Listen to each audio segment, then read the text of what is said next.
إن الحمد لله نحمده ونستعينه ونستغفره ونؤمن به ونتوكل عليه ونعوذ بالله من شرور أنفسنا ومن سيئات أعمالنا من يهده الله فلا مضل له ومن يضلل فلا هادي له وأشهد أن لا إله إلا الله وأشهد أن محمدا عبده ورسوله أما بعد فأعوذ بالله من الشيطان الرجيم بسم الله الرحمن الرحيم يا أيها الذين آمنوا اتقوا الله حق تقاته ولا تموتن إلا وأنتم مسلمون يا أيها الناس اتقوا ربكم الذي خلقكم من نفس واحدة وخلق منها زوجها وبث منهما رجالا كثيرا ونساء واتقوا الله الذي تساءلون به والأرحام إن الله كان عليكم رقيبا يا أيها الذين آمنوا اتقوا الله وقولوا قولا سديدا يصلح لكم أعمالكم ويغفر لكم ذنوبكم ومن يطع الله ورسوله فقد فاز فوزا عظيما أما بعد فإن خير الحديث كتاب الله وخير الهدي هدي محمد صلى الله عليه وسلم وشر الأمور محدثاتها وكل محدثة بدعة وكل بدعة ضلالة وكل ضلالة في النار وقال الله تعالى في موضع آخر أعوذ بالله من الشيطان الرجيم يوم نقول لجهنم هل امتلأت وتقول هل من مزيد وأزلفت الجنة للمتقين غير بعيد هذا ما توعدون لكل أواب حفيظ من خشي الرحمن بالغيب وجاء بقلب منيب ادخلوها بسلام ذلك يوم الخلود لهم ما يشاءون فيها ولدينا مزيد۔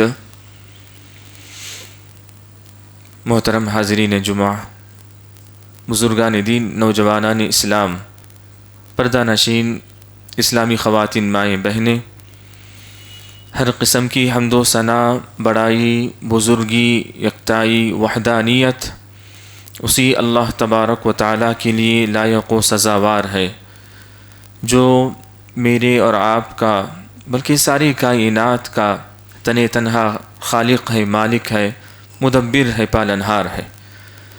اس کی ہم جتنی بھی حمد و ثنا بیان کریں کم ہیں۔ اللہم لک الحمد کما ینبغی لجلال وجہک وعظیم سلطانک۔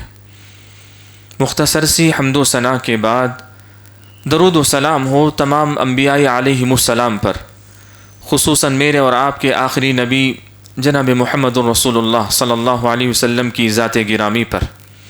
اللہم صلی وسلم وبارک علی نبینا محمد صلی اللہ علیہ وسلم۔ محترم حاضرین، آج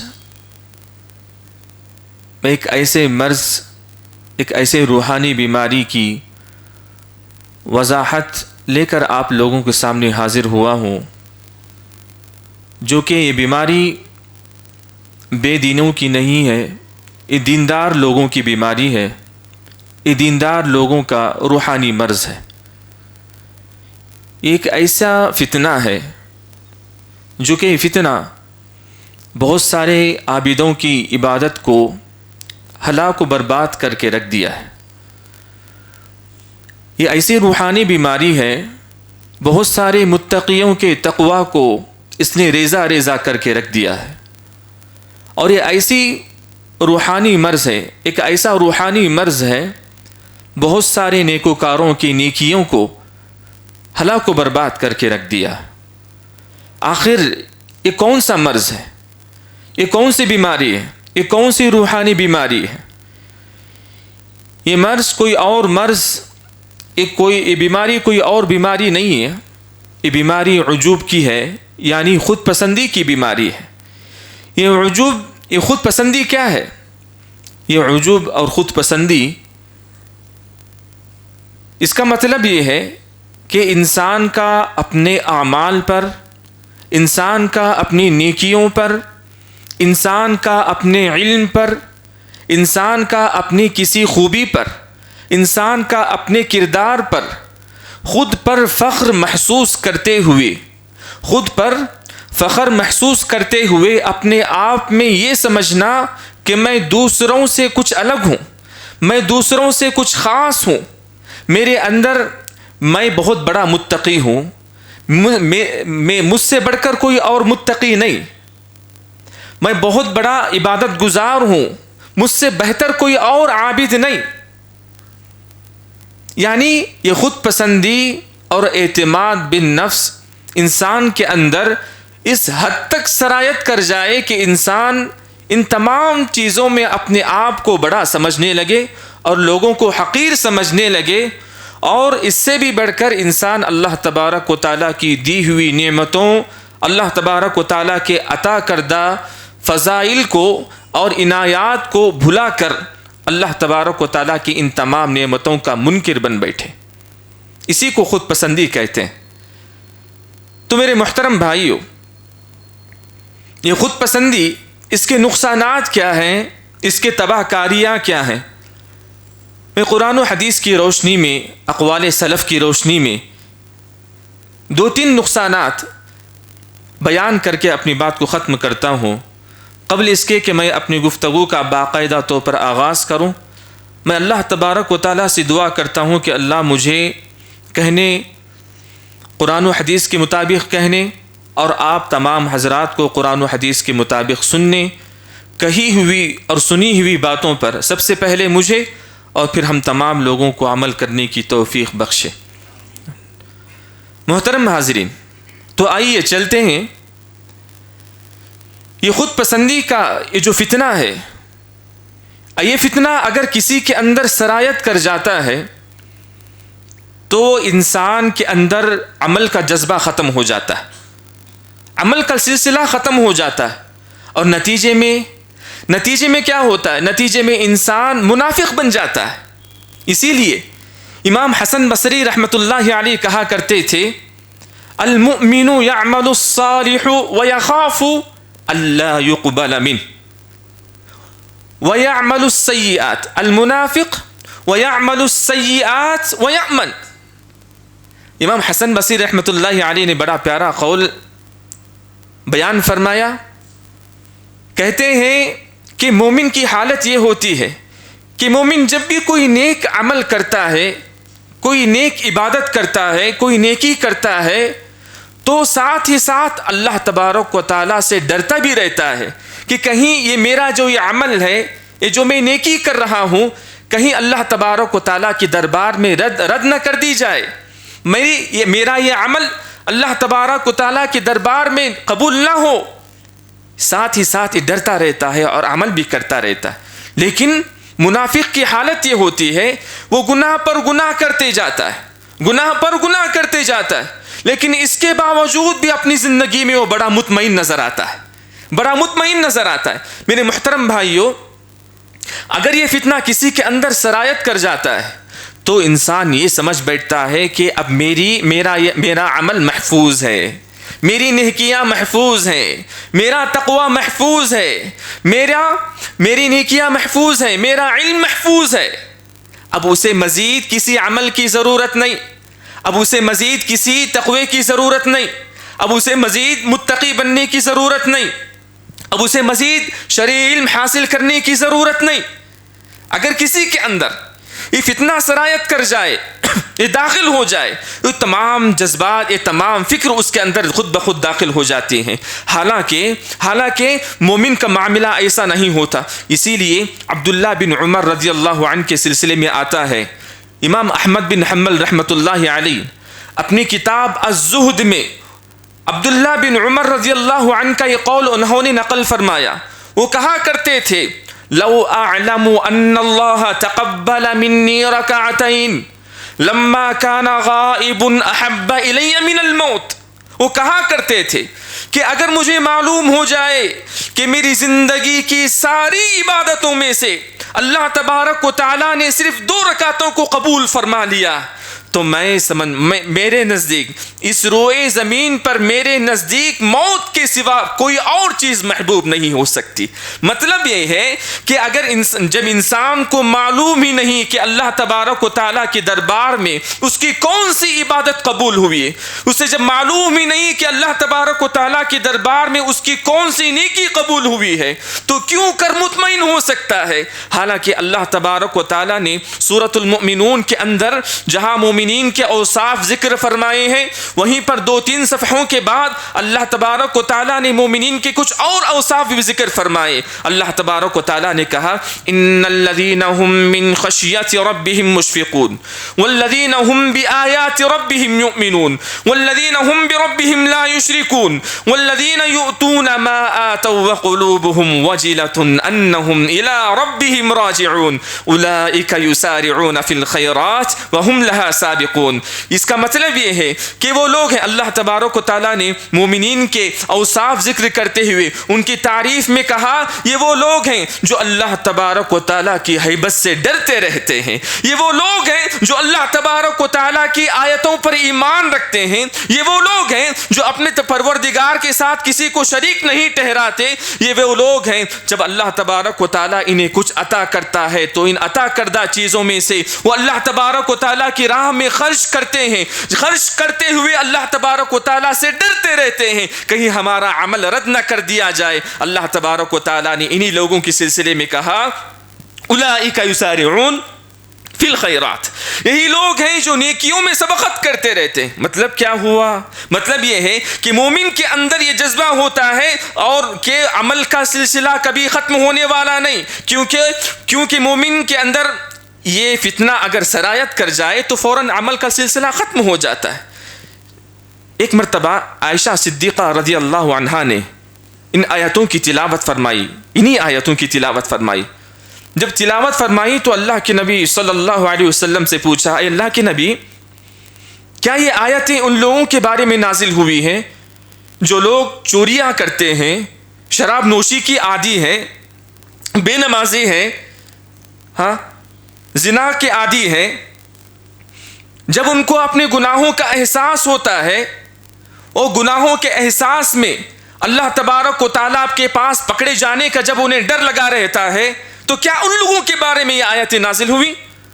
تو نبی کریم صلی اللہ علیہ وسلم نے فرمایا اے صدیق کی بیٹی صدیقہ، اے صدیق کی بیٹی، یہ آیتیں ان لوگوں کے بارے میں نازل نہیں ہوئی، ان لوگوں کے بارے میں نازل ہوئی ہیں جو نیکیاں کرتے ہیں، اعمال پر اعمال کرتے ہیں، عبادتوں پر عبادتیں کرتے ہیں، اس کے باوجود بھی انہیں ڈر لگا رہتا ہے کہ کہیں ہمارا عمل، کہیں ہماری نیکیاں اللہ تبارک و تعالیٰ کے دربار سے رد نہ کر دی جائے، کہیں ہمارے اعمال اللہ تبارک و تعالیٰ کے ہاں قابل قبول نہ ہو۔ ان تمام چیزوں کے باوجود بھی وہ عمل کرتے رہتے ہیں۔ میرے محترم بھائیوں، اگر آپ قرآن کا مطالعہ کریں گے، ابراہیم علیہ السلام، اسماعیل علیہ السلام کو جب اللہ تبارک و تعالیٰ کا حکم ملا کہ خانہ کعبہ کی تعمیر کی جائے، جب خانہ کعبہ کی تعمیر کا کام مکمل ہوا، خانہ کعبہ کی تعمیر کا کام مکمل ہوا، تو جانتے ہیں ابراہیم علیہ السلام، اسماعیل علیہ السلام کیا دعا کر رہے ہیں؟ یہ دعا کر رہے ہیں اے پروردگارہ ربنا تقبل منا انک انت السمیع العلیم، اے پروردگارہ ہم نے تیرے ہی حکم پر تیری ہی گھر کی تعمیر کا کام مکمل کر لیا، کہیں ایسا نہ ہو کہ اس عمل کے انجام دہی میں ہم سے کوئی کمی رہ گئی ہو، اس عمل کی انجام دہی میں کہیں ہم سے کوئی کوتاہی نہ ہو گئی ہو۔ اے پروردگارہ تو ہمارے اس عمل کو رد نہ کرنا، اے پروردگارہ تو ہمارے اس عمل کو قبول فرما لے۔ میرے محترم بھائیوں، ذرا اندازہ لگائیے، دونوں نبی ہیں، دونوں اللہ تبارک و تعالیٰ کے حکم پر بجا آوری کرتے ہوئے اللہ کے گھر کو انہوں نے تعمیر فرمایا۔ تعمیر کا کام جب مکمل ہوا تو یہ دعا کر رہے ہیں کہ اللہ ہمارے اس عمل کو قبول فرما۔ میرے محترم بھائیوں، یہ ہوتا ہے مومن جب عمل کرتا ہے تو عمل کا سلسلہ ختم نہیں ہوتا۔ اگر کسی دن اس کے اندر یہ سوچ آ جائے کہ میں عمل کے اعتبار سے مکمل ہو چکا ہوں، میں تقویٰ کے اعتبار سے مکمل ہو چکا ہوں، تو اسی وقت انسان منافق کے درجے میں چلا جاتا ہے۔ میرے محترم بھائیوں، اور آگے بڑھتے ہیں، اس خود پسندی کے نقصانات میں سے ایک یہ بھی ہے کہ جب یہ فتنہ کسی کے اندر سرایت کر جائے تو یہ ہر گناہگار انسان اسے حقیر نظر آتا ہے، ہر گناہگار انسان کو وہ حقارت کی نظروں سے دیکھتا ہے اور اپنے آپ کو بڑا متقی اور پرہیزگار سمجھنے لگتا ہے۔ اللہ تبارک و تعالیٰ نے سورۃ النجم کے اندر بیان فرمایا، فَلَا تُزَكُّوا أَنفُسَكُمْ هُوَ أَعْلَمُ بِمَنِ اتَّقَىٰ، اے لوگو تم اپنے آپ کو متقی پرہیزگار میں سب سے بڑا پاک ہوں، میں سب سے بڑا عالم ہوں، میں سب سے بڑا عابد ہوں، میں سب سے بڑا متقی ہوں، اس طرح کے الفاظ نہ کہو۔ هُوَ أَعْلَمُ بِمَنِ اتَّقَىٰ، اللہ تبارک و تعالیٰ بہتر جانتا ہے کہ تم کتنے متقی ہو، تم کتنے پرہیزگار ہو۔ میرے محترم بھائیو، یہ سلسلہ یہیں ختم نہیں ہوتا۔ انسان کے اندر جب یہ فتنہ سرایت کر جاتا ہے تو ہر گنہگار انسان اسے حقیر نظر آتا ہے، اور نتیجے میں کیا ہوتا ہے کہ اللہ تبارک و تعالیٰ اس بندے کے سارے اعمال برباد کر دیتے ہیں، سارے اعمال، سارے نیکیاں اس بندے کی ضائع ہو جاتی ہیں۔ نبی کریم صلی اللہ علیہ وسلم نے ایک واقعہ ذکر فرمایا، صحیح مسلم کی روایت ہے، جندب رضی اللہ عنہ راوی حدیث ہے، کہتے ہیں قال رجل واللہ لا اغفرن لک، اللہ کے نبی صلی اللہ علیہ وسلم فرماتے ہیں ایک بندے نے ایک بندے سے متعلق، وہ بندہ بڑا متقی تھا، بڑا عابد تھا، اس نے ایک گناہگار انسان کو دیکھا تو فوراً اس نے حکم صادر کر دیا، کیا کہتے ہوئے، واللہ لا اغفرن لک، اللہ کی قسم اللہ تجھے کبھی معاف ہی نہیں کرے گا۔ آج ہمارے معاشرے میں آپ نظر ڈالیے، کئی لوگ ایسے ہوتے ہیں جو چند عبادتیں کر لیے کہ ہر انسان ان کو حقیر نظر آتا ہے، دین کی چند باتیں کیا انہوں نے سیکھ لی، ہر انسان ان کی نظر میں جاہل نظر آتا ہے اور فتووں کی بارش شروع ہو جاتی ہے، ونعوذ باللہ۔ یہاں دیکھیے اللہ کے نبی صلی اللہ علیہ وسلم فرماتے ہیں اس عابد شخص نے جب ایک گناہگار انسان کو دیکھا کہنے لگا، اللہ کی قسم اللہ تیرے اتنے بڑے بڑے گناہ ہیں، اللہ تجھے کبھی معاف ہی نہیں کرے گا۔ فقال اللہ عز وجل من ذا الذی یتألی علی الا اغفرن لک، اللہ کے نبی صلی اللہ علیہ وسلم فرماتے ہیں اللہ تبارک و تعالیٰ پوچھے گا کون ہے وہ شخص جو میری نام کی قسم لیتے ہوئے کہہ رہا ہے کہ میں اسے کبھی معاف نہیں کروں گا۔ پھر اللہ کے نبی صلی اللہ علیہ وسلم فرماتے ہیں انی قد غفرت لک واحبطت عملک، انی قد غفرت لک واحبطت عملک، اللہ تبارک و تعالیٰ اسی وقت کہہ دیں گے یقیناً میں نے تو جس بندے کے متعلق یہ کہہ رہا تھا کہ میں کبھی اسے معاف نہیں کروں گا، میں نے اسے معاف کر دیا، چاہے اس کے گناہ کتنے بھی بڑے کیوں نہ ہو، میں نے اسے معاف کر دیا۔ قد احبطت عملک، اور میں نے تیرے سارے نیکیاں، سارے اعمال میں نے برباد کر دیے۔ میرے محترم بھائیو، جب یہ فتنہ ہمارے اندر سرایت کر جاتا ہے تو اس کا ایک نقصان یہ بھی ہوتا ہے کہ ہر گناہگار انسان ہماری نظروں میں حقیر نظر آتا ہے۔ یہ تھی تفریط اور افراط ایک جگہ ہے۔ ہمارے معاشرے میں اس سلسلے میں دو طبقے کے لوگ پائے جاتے ہیں، دو طبقے کے لوگ۔ پہلا طبقہ تو یہ ہوا کہ اپنے آپ کو جو لوگ متقی، پرہیزگار، عابد، سب سے بڑا عالم، یہ تمام چیزوں کی بنیاد پر لوگوں پر فتوے صادر کرتے، تو کہیں ایک فرقہ ایسا بھی ہے جو ہر انسان کے حق میں مغفرت کا پروانہ دیے جا رہا ہے۔ آج ہمارے معاشرے کے وہ نام نہاد مسلمان جو اپنے آپ کو پیر ملا کے نام سے موسوم کرتے ہیں، جانتے ہیں یہ بھولی بھالی عوام کو کس جھانسے میں پھنسا رہے، کہتے ہوئے بڑا افسوس ہوتا ہے جہاں اللہ تبارک و تعالیٰ نے ایک وقت کے نبی کو اس بات کی اجازت نہ دی تھی۔ یا ایھا النبی، اللہ نے کیا کہا؟ سورہ تحریم کی پہلی آیت اٹھا لیجئے، یا ایھا النبی لما تحرم ما احل اللہ لک، اے اللہ کے نبی آپ کون ہوتے؟ اللہ تبارک و تعالیٰ نے سوال کر لیا اللہ کے نبی سے، آپ کون ہوتے ہیں؟ میری حلال کردہ چیزوں کو حرام قرار دینے والے آپ کون ہوتے ہیں؟ اب یہاں دیکھیے یہ پیر ملا لوگ اپنی مریدوں کے حق میں مغفرت کے پروانے صادر کر رہے ہیں، اور حد تو یہ ہے کہ لوگ کہتے ہیں کہ جب تمہارا انتقال ہو جائے تو ان صحیفوں کو، یہ جو مغفرت کے پروانے ہیں، ان کو اپنی قبروں میں سرہانے رکھنا، ونعوذ باللہ۔ کہیں افراط ہے، کہیں تفریط ہے۔ میرے محترم بھائیو، اسلام کہتا ہے کہ ہر گناہ گار، ہم چاہے سامنے والا کتنا بھی گناہ گار کیوں نہ ہو، کتنا بھی متقی کیوں نہ ہو، ہمیں اس بات کا حکم نہ دیا گیا ہے کہ ہم کسی کے حق میں اس بات کا فیصلہ کریں کہ فلاں جنتی ہے کہ فلاں جہنمی ہے۔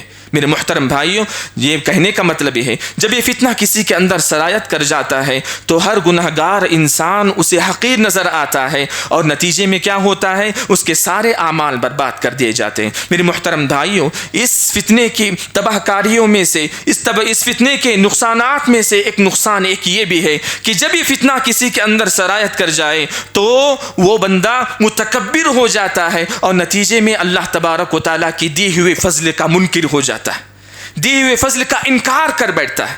یہاں مثالیں بھری پڑی ہیں، میں سب سے بڑی مثال، سب سے موٹی مثال دینا چاہوں گا، جو کہ جس مثال کو ہر شخص جانتا ہے، وہ مثال کسی اور کی نہیں، قارون کی ہے۔ قارون موسیٰ علیہ السلام کی دور کا سب سے بڑا بلکہ مؤرخین کہتے ہیں تاریخ انسانیت کا سب سے بڑا مالدار انسان تھا، جس کے مالدار ہونے کے اوصاف خود اللہ تبارک و تعالیٰ نے قرآن مجید کے اندر بیان فرمائے۔ اس کے خزانے کی کنجیوں کو اٹھانے کے لیے کئی اونٹوں کی ضرورت پڑا کرتی تھی۔ جب اس سے کہا گیا، قوم کے علماء نے، قوم کے نیک لوگوں نے جب اسے نصیحت کی کہ اے قارون، اللہ کا یہ جو نعمت تمہیں حاصل ہے یہ اللہ تبارک و تعالیٰ کی دی ہوئی، یہ اللہ تبارک و تعالیٰ کا دیا ہوا فضل ہے، لہٰذا اس فضل کا اگر تم حق ادا کرنا چاہتے ہو تو اس کی صورت یہ ہے کہ تم اللہ تبارک و تعالیٰ کی راہ میں خرچ کرو۔ جب قوم کے نیک لوگوں نے جب اسے نصیحت کی تو اس نے کیا کہا؟ قال انما اوتیتہ علی علم عندی، وہ کہنے لگا کہ جو نعمت مجھے عطا کی گئی ہے وہ میرے علم کی بنیاد پر عطا کی گئی ہے، میری علم کی بنیاد پر عطا کی گئی ہے۔ فوراً اللہ تبارک و تعالیٰ کے فضل کا انکار کر بیٹھا۔ یہ علم بھی اللہ تبارک و تعالیٰ کی جانب سے عطا کردہ تھا، اسے اتنا احساس نہیں تھا۔ ایک دن کیا ہوا، ایک دن اپنے گھر سے بڑے فخریہ انداز میں بڑا شاہانہ لباس زیب تن کر کے اپنی سواری پر باہر نکلا۔ جب قوم کے لوگوں کی نظر اس پر پڑی تو قوم کے لوگ یہ سمجھنے لگے کاش ہمارے پاس بھی قارون کی طرح دولت ہوتی تو ہم بھی اسی طرح فخریہ انداز میں باہر نکلتے۔ جب لوگ سوچ ہی رہے تھے اسی وقت اللہ تبارک و تعالیٰ نے اس پر عذاب نازل کر دیا۔ فخسفنا یا لیت لنا مثل ما اوتی قارون انه لذو حظ عظیم فخسفنا به وبداره الارض۔ اللہ تبارک و تعالیٰ نے کہا جب یہ لوگ یہ سوچ ہی رہے تھے قارون کو دیکھ کر کہ کاش ہمارے پاس بھی قارون کی طرح دولت آ جائے تو ہم بھی اسی طرح فخریہ انداز میں اپنے گھروں سے باہر نکلیں گے، اسی وقت اللہ تبارک و تعالیٰ نے قارون کو اس کے خزانے سمیت زمین میں دھسا دیا۔ میرے محترم بھائیو، یہ ہے عبرتناک انجام، اور اللہ تبارک و تعالیٰ نے اس کے عذاب کو ضرب المثل بنا دیا۔ اللہ کے نبی صلی اللہ علیہ وسلم نے کیا کہا بے نمازی انسان کے سلسلے میں؟ جہاں اور بہت سارے عذابات بے نمازی کے سلسلے میں ہیں، وہیں پر ایک عذاب اللہ کے نبی صلی اللہ علیہ وسلم نے کیا کہا؟ اگر کوئی شخص بے نمازی کی موت مرتا ہے، اللہ کے نبی صلی اللہ علیہ وسلم فرماتے ہیں اس کا شمار کل روز قیامت قارون، شداد، اوس جیسے لوگوں کے ساتھ ہوگا۔ قارون کے عذاب کو اللہ تبارک و تعالیٰ نے ضرب المثل بنا دیا۔ سبحان اللہ۔ میرے محترم بھائیوں، میں ایک واقعہ اس ضمن میں مجھے یاد آ رہا ہے۔ امام ابن کثیر، یہاں دیکھیے ہمارے اسلاف کرام رحمۃ اللہ علیہم اجمعین اس طرح نہیں تھے۔ اللہ تبارک و تعالیٰ کی دی ہوئی نعمتوں کا انہیں احساس تھا۔ جب اللہ تبارک و تعالیٰ انہیں اپنے فضل سے کوئی نعمت عطا کرتے تو اس کی وہ قدر کیا کرتے تھے۔ امام ابن کثیر رحمۃ اللہ علیہ اپنی کتاب البدایہ والنہایہ جلد نمبر 5 میں اس واقعے کو نقل کرتے۔ واقعہ وائل بن حجر رضی اللہ عنہ سے شروع ہوتا ہے۔ وائل بن حجر رضی اللہ عنہ، یہ اس وقت کی بات ہے۔ وائل بن حجر رضی اللہ عنہ بڑے مشہور راوی حدیث بھی ہیں۔ یہ یمن کے بادشاہوں میں سے ایک تھے۔ یہ جب اسلام قبول کیے، اللہ کے نبی صلی اللہ علیہ وسلم کے دربار میں آئے تو ظاہر سی بات ہے اپنی تمام تر حکومت کی قربانی انہوں نے دے کر اسلام قبول کیا تھا، اور جب اللہ کے نبی کے پاس آئے، اللہ کے نبی صلی اللہ علیہ وسلم نے ان کا دل رکھنے کے لیے مدینے میں ایک زمین انہیں عطا کی۔ اب یہاں اس زمین کو بتلانا تھا کہ فلاں زمین تمہاری ہے، تو اللہ کے نبی صلی اللہ علیہ وسلم نے معاویہ بن سفیان یعنی امیر معاویہ رضی اللہ عنہ کو ان کے ساتھ بھیجا، جاؤ وائل بن حجر رضی اللہ عنہ کو ان کی عطا کردہ زمین دکھلا کر آؤ۔ اب یہ دونوں صحابہ کرام رضی اللہ مجمعین دونوں راستے پر گامزن ہوئے، نکل پڑے۔ تو وائل بن حجر رضی اللہ عنہ اپنے سواری پر سوار تھے اور اچھا لباس تھا، اچھی جوتیاں تھے، اچھی سواری تھی، لیکن راوی حدیث کہتے ہیں کہ معاویہ بن سفیان رضی اللہ عنہ کی حالت اس وقت بالکل فقر کی تھی، وہ بڑے غریب صحابی تھے، یہاں تک کہ ان کے قدموں میں جوتیاں بھی نہیں تھی، اور وہ جو کپڑے زیب تن کے ہوئے تھے، پہنے ہوئے تھے، وہ بھی پھٹے پرانے تھے۔ اب جب یہ دونوں چل پڑے راستے میں تو معاویہ بن سفیان رضی اللہ عنہ نے وائل بن حجر سے کہا، میرے بھائی مجھے بھی اپنے پیچھے سواری پر سوار کر لو۔ چونکہ وائل بن حجر رضی اللہ عنہ نے ابھی اسلام قبول کیا تھا، اسلام قبول کیا تھا، اسی لیے وہ اسلامی آداب و اخلاق سے واقف ابھی مکمل نہیں تھے۔ تو وہ وائل بن حجر رضی اللہ عنہ نے معاویہ بن سفیان رضی اللہ عنہ کو دیکھا ایک نظر، پھر کہا، اے میرے بھائی اب میں جو بات تمہیں کہنے جا رہا ہوں تم اس کا غلط مطلب یہ نہ لینا کہ میں کنجوس ہوں، وہ یہ کہ تمہاری ظاہری حالت سے تو یہ نہیں لگتا کہ تم بادشاہوں کی سواری پر سوار ہو جاؤ۔ ٹھیک ہے، معاویہ بن سفیان رضی اللہ عنہ نے کچھ نہیں کہا۔ پھر معاویہ بن سفیان رضی اللہ عنہ نے ان سے کہا، اگر مجھے اپنی سواری پر بٹھانا نہیں ہے تو کم سے کم مجھے آپ اپنی جوتیاں تو دے دو، میں ننگے پیر چل رہا ہوں تاکہ مجھے آپ کے ساتھ چلنے میں آسانی ہو، تیزی کے ساتھ میں آپ کے ساتھ چل پڑوں۔ تو پھر وائل بن حجر رضی اللہ عنہ نے معاویہ بن سفیان رضی اللہ عنہ سے کہا، میں اب جو کہہ رہا ہوں اس بات کا یہ غلط مطلب نہ لینا کہ میں کنجوس ہوں، کہ مجھے ایسا نہیں لگتا کہ تم نے کبھی بادشاہوں کی جوتیاں تم نے استعمال کی ہوئی ہوں۔ تو معاویہ بن سفیان رضی اللہ عنہ نے کچھ نہیں کہا۔ اب یہاں دیکھیے وقت گزرتا گیا یہاں تک کہ اللہ کے نبی صلی اللہ علیہ وسلم کا انتقال ہوا۔ اگر آج آپ لوگ اس جمعہ کے خطبے سے کچھ حاصل کرنا چاہتے ہیں تو اس واقعے سے نصیحت حاصل کر لیں کہ یہ واقعہ بتلاتا ہے کہ انسان کو متکبر نہیں ہونا چاہیے۔ ہوتا ہے کہ جب یہ خود پسندی کا فتنہ جب انسان کے اندر سرایت کر جاتا ہے تو انسان خود بخود متکبر ہو جاتا ہے، نتیجے میں اللہ تبارک و تعالیٰ کی دی ہوئی نعمتوں کا اسے احساس نہیں ہوتا، وہ بھلا بیٹھتا ہے۔ یہاں معاویہ بن سفیان رضی اللہ عنہ پر غور کیجیے۔ ابو بکر رضی اللہ عنہ کا دور بھی ختم ہوا، اب دور عمر بن خطاب رضی اللہ عنہ کا شروع ہوتا ہے۔ عمر بن خطاب رضی اللہ عنہ نے اپنے دور خلافت میں معاویہ بن سفیان رضی اللہ عنہ کو شام کا گورنر مقرر کیا۔ معاویہ بن سفیان رضی اللہ عنہ ایک دن اپنے تخت پر بیٹھے ہوئے ہیں، اب یہاں وائل بن حجر رضی اللہ عنہ مدینے سے شام کا سفر کرتے ہوئے شام آتے ہیں اور وقت کے حکمران سے ملاقات کی غرض سے معاویہ بن سفیان رضی اللہ عنہ کے دربار میں حاضر ہوتے۔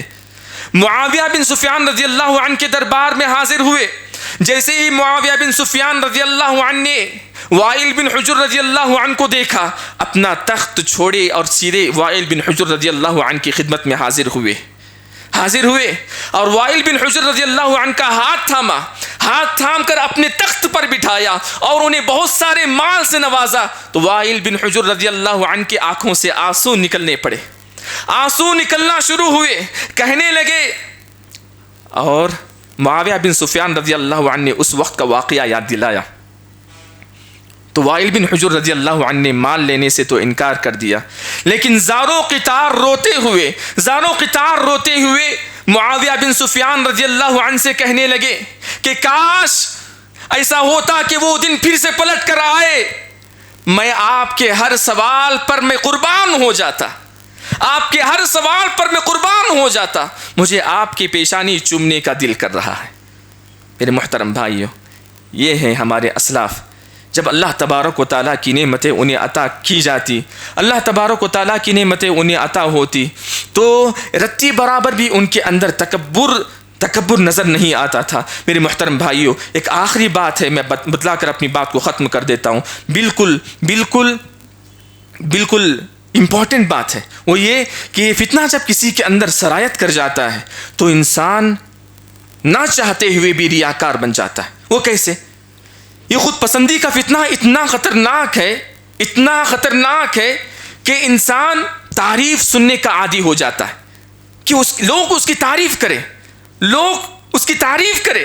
نتیجے میں انسان کیا ہوتا ہے؟ ریاکار بن بیٹھتا ہے. ہمارے اسلاف کرام رحمت اللہ علیہم اجمعین اس سلسلے میں بڑے محتاط ہوا کرتے تھے. عمر بن خطاب رضی اللہ عنہ کے بارے میں آتا ہے، عمر بن خطاب رضی اللہ عنہ کی کسی شخص نے ان کے کسی عمل پر تعریف کر دی. یہاں دیکھیے، تعریف کر دی. راوی حدیث کہتے ہیں عمر بن خطاب رضی اللہ عنہ کو یہ سننا تھا. وہ ایک جگہ پر جا بیٹھے اور زارو قطار رونے لگے، اور روتے ہوئے ان کے زبان سے الفاظ ہیں، ربی لا تؤاخذنی بما یقولون، ربی لا تؤاخذنی بما یقولون واغفر لی ما لا یعلمون واجعلنی مما یظنون. اس دعا کے الفاظ ہیں کہ اے پروردگارا، یہ جو لوگ میری جس عمل کی تعریف کر رہے ہیں میں اس کا مستحق نہیں ہوں. لوگوں کے کہنے کی وجہ سے تو میرے عمل کا مؤاخذہ نہ کرنا، میرے عمل پر گرفت نہ کرنا، اور یہ لوگ جس طرح مجھے سمجھ رہے ہیں مجھے اس کے مطابق تو بنانا میرے پروردگارا. یہ دعا ہے عمر بن خطاب رضی اللہ عنہ کی. جب بھی ان کی کوئی تعریف کرتا تو یہ دعا کیا کرتے تھے. میرے محترم بھائیوں، اسی طرح عمر بن عبد العزیز رحمۃ اللہ علیہ کے بارے میں آتا ہے، ایک شخص نے ان سے آ کر یہ کہہ دیا کہ اے امیر المؤمنین، میں نے اپنی ساری زندگی میں آپ سے بہتر کوئی اور انصاف پسند انسان میں نے نہیں دیکھا. یہ کہنا تھا. عمر بن عبد العزیز رحمت اللہ علیہ زارو قطار رونے لگے اور روتے ہوئے اس شخص سے کہا، آئندہ تو مجھے ایسے القابات سے ہرگز نہ پکارنا. وہ اس وجہ سے کہ تیرے اس بات سے اگر میرے دل میں ذرہ برابر بھی اگر یہ خیال آ جائے ہاں میں بہتر ہوں، تو یاد رکھنا نتیجے میں میرے سارے اعمال برباد کر دیے جائیں گے. میرے محترم بھائیوں، یہ فتنہ اس قدر خطرناک فتنہ ہے. مجھے اور آپ کو چاہیے کہ ہم ہمیشہ اللہ تبارک و تعالیٰ کے دربار میں ان تمام فتنوں سے ہمیشہ پناہ مانگتے رہیں. میرے محترم بھائیوں، آخر میں بات بتلانا چاہتا ہوں، وہ یہ کہ مساجد آباد کیسے ہوتے ہیں؟ مساجد آباد ہوتے ہیں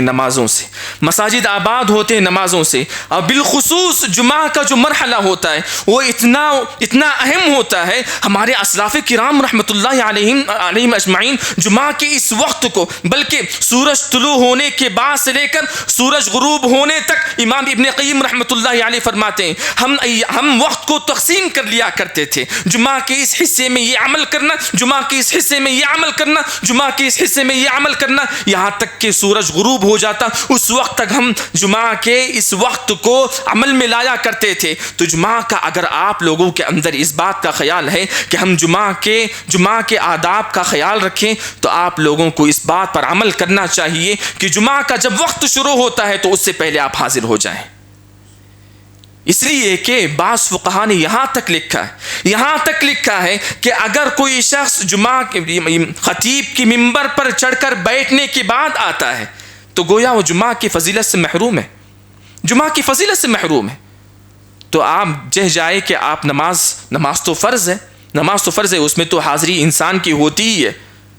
لیکن ایک واقعہ مجھے یاد آ رہا ہے اس سلسلے میں، بتلا کر اپنی بات ختم کر دیتا ہوں کہ جمعہ کی حاضری کے سلسلے میں یہودیوں کو بڑا طنز ہے.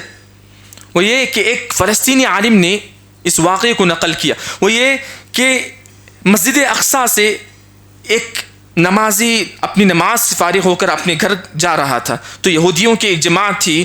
مسلمان کو دیکھ کر انہوں نے طنز کیا کہ تمہاری اوقات تو صرف اتنی ہے. تو اس مسلمان بھائی نے یہودیوں کا جواب دیا. یہودیوں کے اس طنز پر اس کا یہ جواب دیا کہ ایک وقت آئے گا ہم بھی تم پر حاکم ہوں گے.